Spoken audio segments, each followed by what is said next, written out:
Heather, I'm Roger. How are you? Pleasure to meet you. I told him he's on the wrong end because we're all. Yeah, that's your life, right? Viewership went up all of a sudden.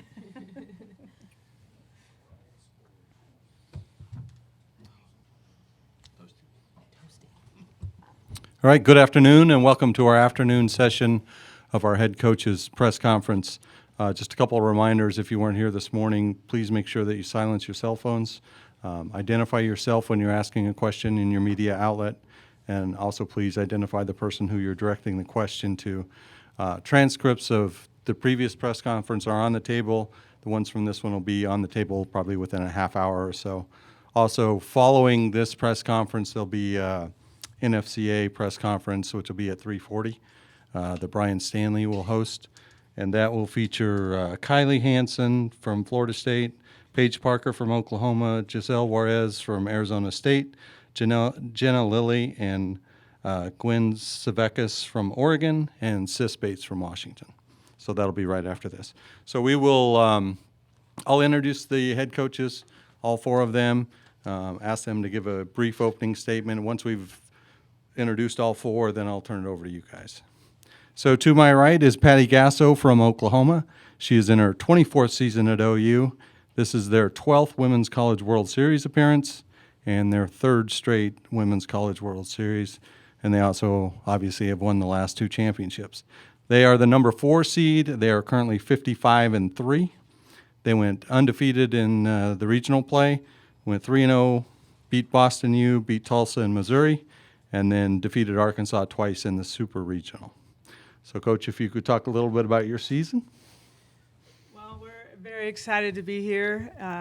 I feel a little uninvited up here with being a little out of the conference, but tough bracket, tough College World Series tournament, probably the toughest top to bottom that I've seen or been a part of in a long time. So there's no easy side. You look either way, it's no easy side. So we're excited to be here. Been playing some really good softball. Got a very good group that I adore and love to work with on a daily basis. And just to be part of what is now one of the most watched universal championships out there, to be a part of it is quite an honor. And our goal is to put our best softball out there and have a great time doing it. So we're really honored to be here. To Patty's right is Heather Tarr from the University of Washington. This is Heather's 14th season at UW. This is their 13th Women's College World Series appearance and their second straight. The Huskies are the number 5 seed, and they are currently 49-8. They also went undefeated in the regionals. They beat Boise State, Texas, and Minnesota, and then they defeated Alabama twice in the Super Regional. So, Heather, welcome back, and if you could tell us a little bit about your team. Yes, just so happy to be here amongst some amazing coaches and awesome teams. And I echo the fact that there's no easy way out of this, and what an awesome opportunity for all of us. But we're just excited as a team, as a program, to continue to grow and learn. And our team is fun to watch. If you haven't seen them yet, you'll enjoy seeing them play. Love coaching them every day, and just proud to represent the Pac-12 and the University of Washington. Thank you, Heather. And next to her is Mike White at the University of Oregon. Mike is in his 9th season in Oregon. The Ducks are the number 1 seed. They're 52-8. This is their 6th Women's College World Series appearance and their second straight. They went 3-0 in the regionals. They beat Albany and then beat Drake twice. They went 2-1 in the Super Regional, lost their first game to Kentucky, and then came back and won 2 straight against the Wildcats. So, Coach White, if you could tell us about your team. Well, we're excited to be ranked number 1, but as we know, that doesn't mean a whole lot at this time of year. There's great competition. We've played a lot of the teams that are at the World College World Series, everybody except Florida, and I can attest to how good all those teams are, and it's been a real battle so far this year. The weather could be a little bit of an issue. I'm sure people are going to ask about that, but it's the same for every team, and I'm just excited to come back and see the improvements that happen at this Women's College World Series in Oklahoma City every year. You start to see some little things. The bullpens look a lot better. I'm excited about that. I'm sure that with the renovations are going to happen after this year, that's going to be even better. And it's just a testament to the growth of our sport, the viewership, the numbers that are popping up. People love this game. And it's been hard to get people out to watch it sometimes, but once they get out there, they're hooked. And that's why we're excited to be coaches of this great game and to be continue to grow it, both internationally. We were fortunate enough to go overseas and play in New Zealand, and I'm sure there's going to be other opportunities pop up. Keep growing the sport around the world. We're excited to see it back in the Olympics, and we're super excited to be back here at Oklahoma City. Thank you. Thank you, Mike. And next to Mike is Trisha Ford from Arizona State. This is her second year at ASU. This is their 12th Women's College World Series appearance and their first Women's College World Series appearance since 2013. The Sun Devils are the number 8 seed. They're currently 48-11. They went undefeated in the regional and the super regional. They beat New Mexico State and Ole Miss twice in the regional and beat South Carolina twice in the super regional. So congratulations, welcome back, and tell us a little bit about the Sun Devils. Well, I'm obviously the rookie up here with these just great coaches. We're really excited to be here and just, enjoying and taking this all in. I think we have some great competition. We were fortunate enough to be able to play each one of these programs up here, and I think you're just going to see a great week of softball. I'm just going to kind of reiterate what they're saying. Happy to be here, happy to represent the Pac-12, excited where softball is going, excited about the Olympics, but again, I think you guys are in for a really great week of softball. All right, I'll open it up to you guys now.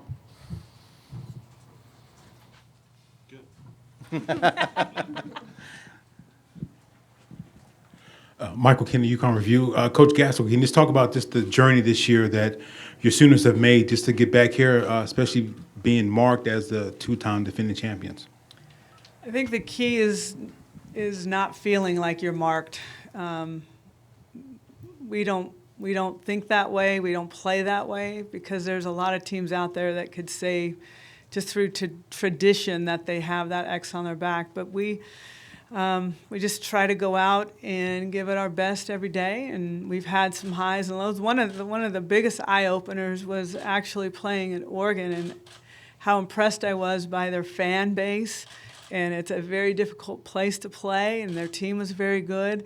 And we took a journey there, and we learned a lot about what we needed to do to get better. So what we try to do, and I'm sure all of these coaches would say the same thing, is throughout the year, checking in and saying we're not as good as we think we are, and we find out quickly that we're not. And we learned a valuable lesson there and tried to build off of it and playing some good ball right now. But it's a veteran team, and I think it's made my life a little bit easy. Cliff Brunn, Associated Press. This is for Coach Gasso. With Jocelyn, there's people that hit for power, but you don't generally get them hitting over 400. How has she been able to do that, especially being a freshman, having that kind of an eye? I think she just has a real good eye. She works diligently on her craft, and practices hard, works extra, loves to get as much live as she can. She's a learner. She absorbs. She makes adjustments. She makes changes. But she is more than anything just a competitor. When she puts her mind to something, you can't stop her. And I've not seen a freshman with such goal-oriented and hitting those goals like they're nothing. So she's a special athlete. Joey Helmer, OUinsider.com. For all four of you, obviously you were tested in the previous rounds, but all of you were able to make it through as top 8 seeds. What do you think that says about what you guys have been able to do? Patty, can we start with you, and then we'll just move down the line there? You mean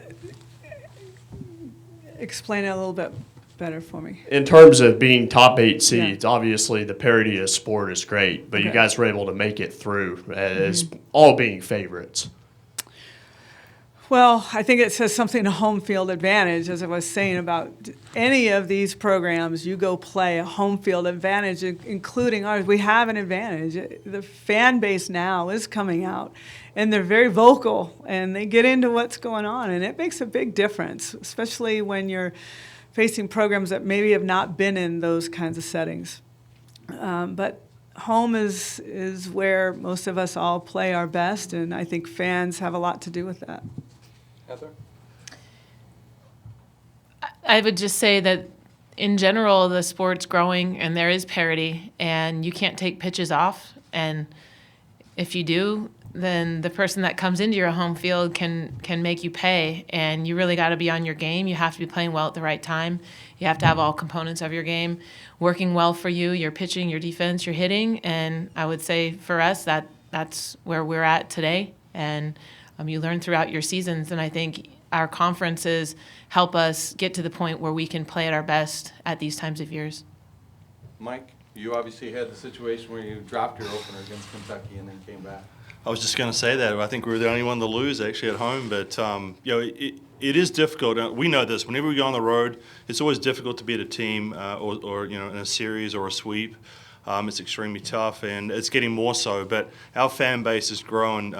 When I first got the program, it was 300 people at the games, and now we average over 2,200, and often 25, 22 is a sellout, and we had several sellouts. So it really helps our game. It lifts our athletes. We felt the support of the crowd. No one walked out. No one left. When we were down, I think it was maybe 4 runs or so. Nobody left. Everyone stayed there.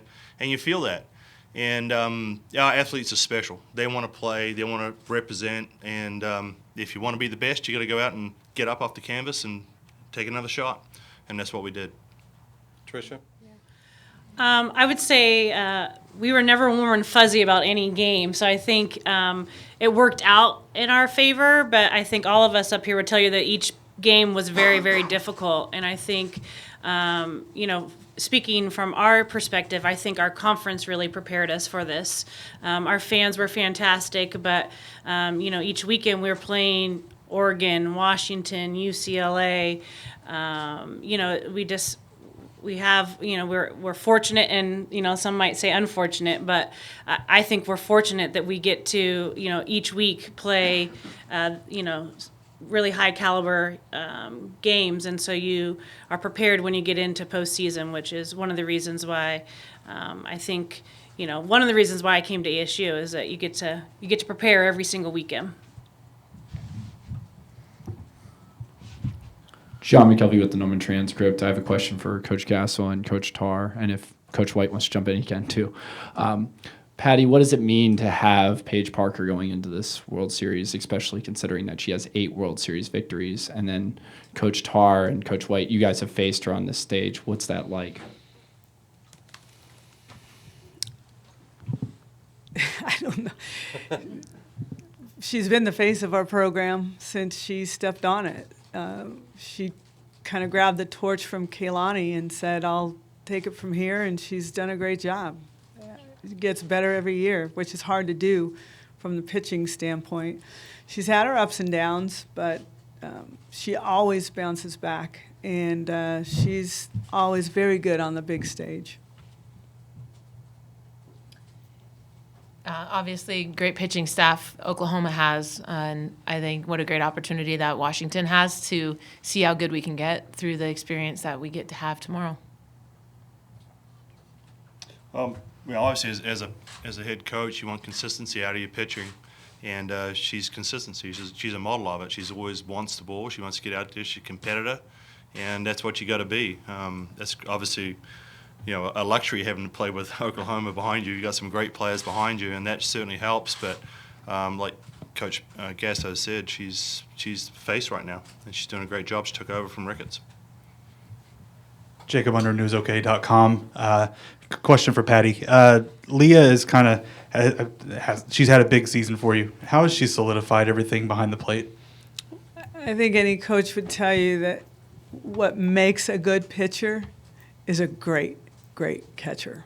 And they're the assistant coaches that make the pitchers look so good. just like our assistants make us look so good. She is a fighter. She's been beat up pretty good this season, catching quite a bit. But she's a gamer. She loves the game. She loves to play. She's very smart in the way she goes about things. But the pitchers wouldn't want to throw to anybody else, and I think that's probably the biggest compliment she could ever get. For Coach Gasso, Coach, all of you coaches have talked about the importance of atmosphere and environment, and the OU fan base has had a tendency to pick up little symbols for you guys throughout the course of the season. Now that it'll be under a national spotlight, what's the relevance of the Rally Twizzlers for your team? I have no idea. I don't know what I don't know. I have read a little bit about it, but I don't ever see it. So I think somebody was swinging a Twizzler around, and we got a hit. So give me another one, and I think that's how it started. We're making them a lot of money apparently, but quite honestly, I don't even see it. It's so far away from what I'm trying to get into that I'm the wrong person to ask, I think. Coach Ford, can you talk about just the changes that you've instilled in the program since you first took over that allowed the Sun Devils to get it back here? Yeah, I mean, I think, I don't know that there's, a secret formula. I know that, we work, and just as much as, these people up here work. I think for us it was creating an environment where they could be pushed but loved at the same time, creating a standard. And that's not just on the field, it's off the field. And I'm, really big on how you, go to class, how do you treat other people, please and thank you. I mean, little things, but I think a lot of what we do up here is parenting and managing 18 to 22-year-olds, which I think is difficult. And but we get to be a part of their lives during a very influential time, and hopefully, you always keep those bonds. So I think for me, it's giving them some love when they need love, but also, being that stronghold and letting them know what the standard is and what the expectations are. And, I'm a big believer that everything has a consequence, good or bad. And I think it's important for them to understand what that is. And, you put in the work, the game knows. You don't put in the work, the game knows. And so just kind of instilling the same things that I would say that these programs have done year in and year out. This is for Coach Gasso, Sam Gannon from Fox 25. I wanted to ask you about your coaching staff and obviously the importance of them to what you've been able to accomplish here. Obviously, your son growing up within the program, and then Coach Lombardi has been here now, I think this is her 21st season. Just how special is that to have those two a part of this staff? Well, Coach Lombardi was a player for me. When I first came to OU, she was a junior college transfer, and a skinny, scrawny, tough little catcher who demanded things from her pitchers. And I thought, this is going to be a really good coach one day. And obviously, she's one of the best pitching coaches in the country. And she's just stuck with me. I mean, we're two of a kind, yet we make each other better. On the other side, that's a whole new can of worms there with JT, who grew up in our program. And I think as a parent, I always had regrets as to why am I spending more time on the field, less time with my kids and so forth, and felt a lot of guilt over that. And to see my career come full circle with him in it by my side is pretty unbelievable, and he's doing just a tremendous job. Do we get after each other? 100%. But I'm always the mom, and I'm always his boss, so I always win those arguments. But I listen. He's very, very smart, too. So it's been quite a blessing to have them both apart. We're just a good meshed group. Yeah, Cliff Brunn, Associated Press. This is for Coach White and Coach Tarr.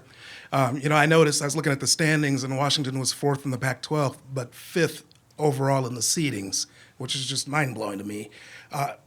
Is this a unique year, a special year in the Pac-12, and just what was it like getting through it over the course of the season? Heather, you want to start with that, please? Sure. Well, some parts were really fun, and some parts were really hard. And it's an environment like this where if you're playing well, things are going good. If you're not playing well, things aren't going good, but you can't feel that bad about things that aren't going good because of who you're playing against. So the margin of error is very small, and the conference, it somewhat mimics what it, I guess, traditionally has been. And you have to get through the gauntlet. And there's times where you might face ASU, UCLA, Oregon, Arizona, and all the rest. You know, you might just go right in a row. So if you're playing well, it's great. And if you're not playing well, it's really hard. But it's humbling to be a part of the conference where it's challenging every single weekend, and you face every single team every single season. Well, I think it's something that hasn't happened overnight. It just didn't happen that the four Pac-12 teams turned up here. It was something we identified several years ago at the Pac-12 meetings that we needed to get better as a conference and individually as teams. And I think you started to see that. We started to see it 2 years ago. Last year, stronger. This year was the strongest. And several of us said that this is the strongest Pac-12 conference we've had in quite a while. And it does help us prepare, just like Coach Ford said. It certainly helps prepare us. Now, whether it's going to turn into a championship, I don't know.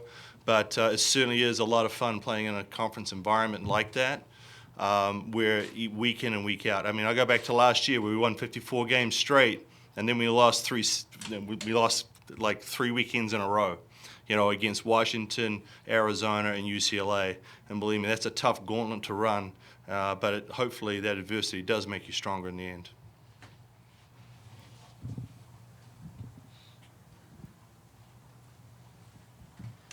Hi, Katie Barnes for ESPNW. This is for Coach Tarr. How are you feeling at this moment about Tara Novella's health, and how important is having her available to your success as a team? Yeah, Taryn's been a huge part of our program ever since she stepped foot on campus, and she's gone through a little bit of stuff this year. But fortunately for us, she hasn't had to pitch, and it's been nice to be able to give her the rest that she's needed to have her ready at this point in time. I mean, it could have hurt us big time, maybe not even getting out of the regional or not finishing at least strong the last weekend in conference, but she's ready. She pitched last weekend. She threw a shutout, and lucky us. Coach Ford, for those, especially fans who are going to be here who've never seen your Sun Devils play, how would you just describe your style, the team style, and what people can expect to see? I would say that we kind of, surprised a lot of people, I think, this year. I think we have, great pitching. Our defense has been really solid, and we've been able to get a big hit when we needed a big hit. I think we're scrappy. I think we're we don't go away, and I hope that kind of continues. We just fight. We just keep fighting, each pitch, and really just, I would just say tough and gritty.